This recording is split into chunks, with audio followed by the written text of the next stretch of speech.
Selamat datang di analisis mendalam tentang bagaimana kekerasan membentuk kedaulatan. Sejarah Eropa adalah kisah pertumpahan darah yang tiada henti. Namun dari abu konflik inilah sebuah konsep paling penting dalam politik global lahir negara modern yang berdaulat. Konflik yang kita bahas hari ini bukanlah sekadar perebutan wilayah. Ini adalah benturan ideologi, agama, dan kekuasaan yang akhirnya memaksa benua tersebut untuk mendefinisikan dirinya. Kita akan menelusuri 3 konflik terpanjang dan paling berpengaruh yang mengubah wajah peradaban Eropa. Pertama, mari kita kembali ke awal abad ke-17, menuju neraka yang dikenal sebagai Perang 30 tahun. Dari tahun 1618 hingga ke 1648. Apa yang dimulai sebagai perseteruan agama yang brutal antara faksi Katolik dan Protestan di dalam Kekaisaran Romawi Suci, dengan cepat meluas menjadi perebutan dominasi politik yang melibatkan hampir semua kekuatan besar Eropa. Bayangkan, sebuah konflik yang awalnya tentang keyakinan, berubah menjadi perang total untuk menentukan siapa yang berhak menguasai benua. Perang ini menghancurkan sebagian besar Jerman Tengah dan menewaskan jutaan orang, baik tentara maupun warga sipil.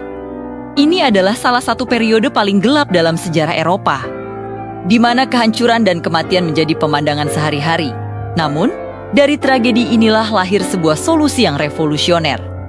Pada tahun 1648, serangkaian perjanjian ditandatangani, yang secara kolektif dikenal sebagai Perdamaian Westphalia. Ini adalah titik balik definitif dalam sejarah. Westphalia tidak hanya mengakhiri perang, ia menciptakan kerangka kerja untuk hubungan internasional modern. Konsep utamanya adalah kedaulatan negara. Artinya, setiap negara diakui sebagai entitas independen yang memiliki otoritas mutlak di dalam batas wilayahnya sendiri. Dan yang lebih penting, tidak lagi tunduk pada otoritas agama universal seperti Paus atau Kaisar Romawi Suci. Ini adalah momen di mana negara-negara mulai diakui sebagai tuan atas nasib mereka sendiri. Perjanjian ini secara efektif memperlemah dinasti Habsburg yang dominan, sementara secara bersamaan mengangkat Prancis menjadi kekuatan hegemoni baru di Eropa. Jika Anda ingin tahu dari mana asal sistem politik internasional saat ini, jawabannya adalah Westphalia. Selanjutnya, kita harus mundur sedikit ke abad pertengahan untuk memahami konflik yang jauh lebih panjang. Perang 100 tahun, dari tahun 1337 hingga ke 1453. Konflik ini, yang sebenarnya berlangsung selama 116 tahun, adalah pertikaian dinasti antara kerajaan Inggris dan kerajaan Prancis. Konflik ini mengubah cara perang dilakukan dan, yang paling mendasar, bagaimana rakyat mendefinisikan diri mereka sendiri. Ini bukan lagi sekadar perang antar raja, tapi perang yang melibatkan seluruh lapisan masyarakat. Secara militer, perang 100 tahun menandai akhir dominasi satria berbaju besi. Penggunaan busur panjang atau longbow oleh infanteri Inggris menunjukkan bahwa tentara profesional yang terlatih, bahkan dari kalangan jelata, dapat mengalahkan pasukan berkuda bangsawan yang mahal. Ini adalah pukulan telak bagi sistem feodalisme, di mana kekuatan militer tidak lagi hanya milik kaum aristokrat. Secara identitas, melalui penderitaan bersama dan perlawanan terhadap musuh asing, terutama yang dipimpin oleh tokoh seperti Joan of Arc, rakyat mulai berhenti melihat diri mereka hanya sebagai petani atau pengikut tuan tanah lokal. Mereka mulai merasakan ikatan kolektif yang lebih besar. Mereka adalah orang Prancis atau orang Inggris. Inilah kelahiran nasionalisme modern, sebuah kekuatan dahsyat yang akan mendominasi politik Eropa selama abad mendatang. Ide bahwa kita semua adalah bagian dari satu bangsa yang sama lahir dari api pertempuran ini. Akhirnya, mari kita maju ke awal abad ke-19, ke konflik yang meskipun durasinya relatif pendek, memiliki intensitas dan jangkauan yang belum pernah terjadi sebelumnya, Perang Napoleon. Dari tahun 1803 hingga ke 1815, didorong oleh ambisi seorang Jenderal Korsika yang menjadi kaisar.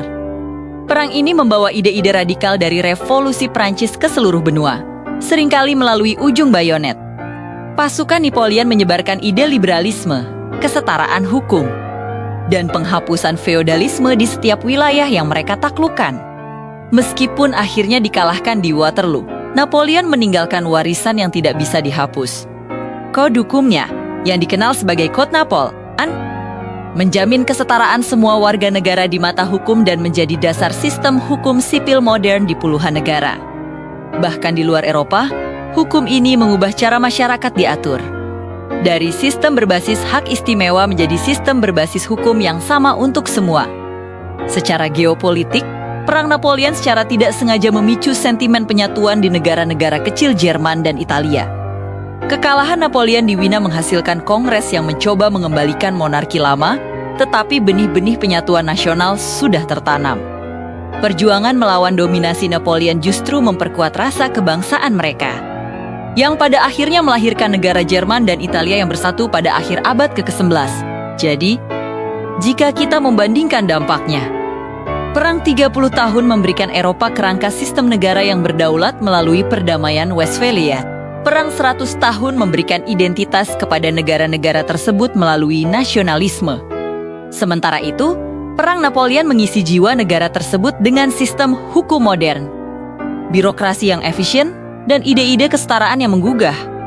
Eropa modern adalah hasil dari proses evolusi yang brutal, di mana setelah ribuan tahun pertumpahan darah yang melelahkan, diplomasi dan pengakuan kedaulatan menjadi pilihan yang lebih stabil. Dengan memahami konflik-konflik ini, kita tidak hanya belajar sejarah, kita memahami fondasi arsitektur geopolitik dunia saat ini. Terima kasih telah menonton. Jika Anda menyukai konten seperti ini, jangan lupa untuk subscribe agar tidak ketinggalan video kami berikutnya. Sampai jumpa!